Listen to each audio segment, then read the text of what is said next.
ప్రస్తుతం మనం ఉప్పరగూడెం గ్రామ పంచాయతీ పరిధిలో ఉన్నాం. మనతో పాటు బీఆర్ఎస్ బలపరిచిన అభ్యర్థి దుంపల జమున ఉన్నారు. వారిని అడిగి అంటే ప్రజల్లోకి ఏ విధంగా వెళ్తున్నారో, ఏ భరోసా మీద గెలుస్తామనే ధీమా ఎలా ఉందనే విషయాన్ని అడిగి తెలుసుకున్నాం. చెప్పండి, మీ పేరు చెప్పండి. మాది ఉప్పరగూడెం గ్రామము. నా పేరు దుంపల జమున. ఓకే, మేము ప్రజలకు మీపై ఏ విధంగా ఉంది అభిప్రాయం అంటే ఓటింగ్ విషయంలో? గతంలో సర్పంచ్గా చేసిన వర్కులు కూడా చేసినాం మేము చాలానే. దాని మీద కొంత ఇంకా చేయాలని మా ఉద్దేశం ఉన్నది. ప్రభుత్వం లేకపోయినా కానీ మనకు చేయాలనే కోరికలు బాగా ఉన్నాయి కాబట్టి ముందుకు పోతుంది. గతంలో మా మిస్సెస్ సర్పంచ్ చేయడం జరిగింది. ఇందులో భాగంగా గతంలో మాకు గౌరవనీయులు పెద్దలు మాజీ మంత్రివర్యులు ఎర్రవెల్లి దయాకర్రావు గారి ఆధ్వర్యంలో గ్రామాన్ని అభివృద్ధి చాలా చేయడం జరిగింది. 1,20 లక్షల సీసీ రోడ్లు పోసాము గ్రామంలో. ఉప్పరగూడెం టు అవతాపురం డాంబర్ రోడ్డు వేయించాము. మరియు మళ్ళీ మా గ్రామంలో డబుల్ రోడ్డు శాంక్షన్ అయితే దాంట్లో భాగంగా డబుల్ రోడ్డులోనే సీసీ రోడ్డు పెద్ద రోడ్డు వేయించాము. మరియు గ్రామంలో సగర సంఘం ఒక కమ్యూనిటీ హాల్ కట్టించాము. మరియు రజక కమ్యూనిటీ హాల్ ఒకటి, వీరబ్రహ్మేంద్ర స్వామి దగ్గర ఒక కమ్యూనిటీ హాలు, రామాలయం టెంపుల్, ఆంజనేయ టెంపుల్ కూడా 5 లక్షలు శాంక్షన్ అయినాయి. దాంట్లో కాంగ్రెస్ ప్రభుత్వం వచ్చిన తర్వాత దాన్ని 5 లక్షలు రద్దుపరిచారు వాళ్ళు. రామాయణ కాంపౌండ్ వాళ్ళకు 5 లక్షల రూపాయలు పెట్టారు సారు. మరియు గ్రంథాలయంను ఎంపీటీసీ నిధులతో అది గ్రంథాలయాన్ని పూర్తి చేశాము.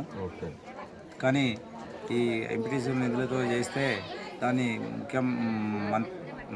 ఎమ్మెల్యే గారు వచ్చి ఓపెనింగ్ చేసి కనీసం వాటికి బుక్కులు కూడా ఇవ్వాలని ఆలోచన మేము కోరితే ఇంతవరకు ఆ బుక్కులు కూడా ఇవ్వలేదు.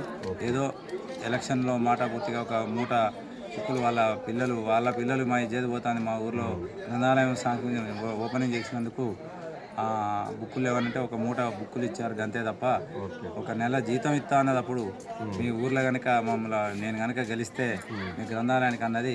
కానీ నెల జీతం కాదు కదా, కనీసం ఒక 10,000 రూపాయల బుక్కులు కూడా ఇవ్వలేదు.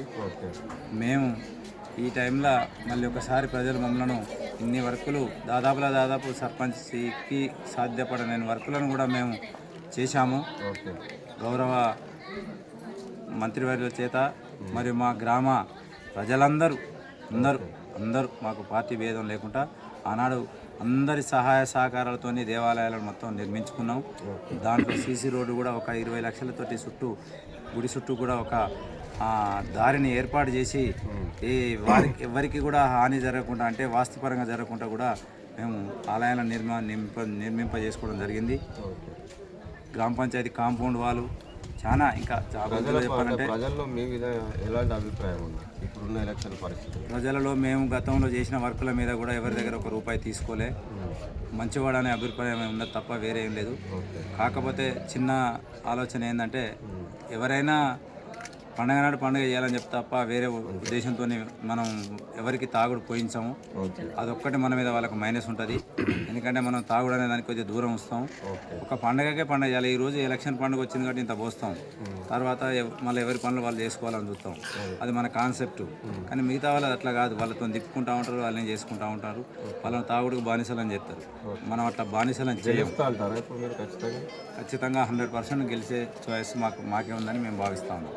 ఎందుకంటే ఎవరి ద్వారా కూడా మేము ఏ రూపాయి ఆశించలేదు కాబట్టి మాకు ఆలోచన రాలేదు కూడా. కాబట్టి అందరూ కూడా ప్రజలు గెలిపించాలని కూడా మరి కోరుకుంటున్నాం. ఇది విషయం అండి. ఉప్పరగూడెం నుంచి వెళ్ళి బీఆర్ఎస్ బలపరిచిన అభ్యర్థి ఖచ్చితంగా ఏంటంటే గతంలో కూడా మేమే సర్పంచ్ కాబట్టి గతంలో చేసిన అభివృద్ధి పనులే మమ్మల్ని గెలిపిస్తాయి, ప్రజలు మా వెంట ఉన్నారు, ఖచ్చితంగా మేము గెలుస్తామని చెప్పి ధీమా వ్యక్తం చేస్తున్నారు. కెమెరామెన్ కిషోర్తో శ్రీనివాస్.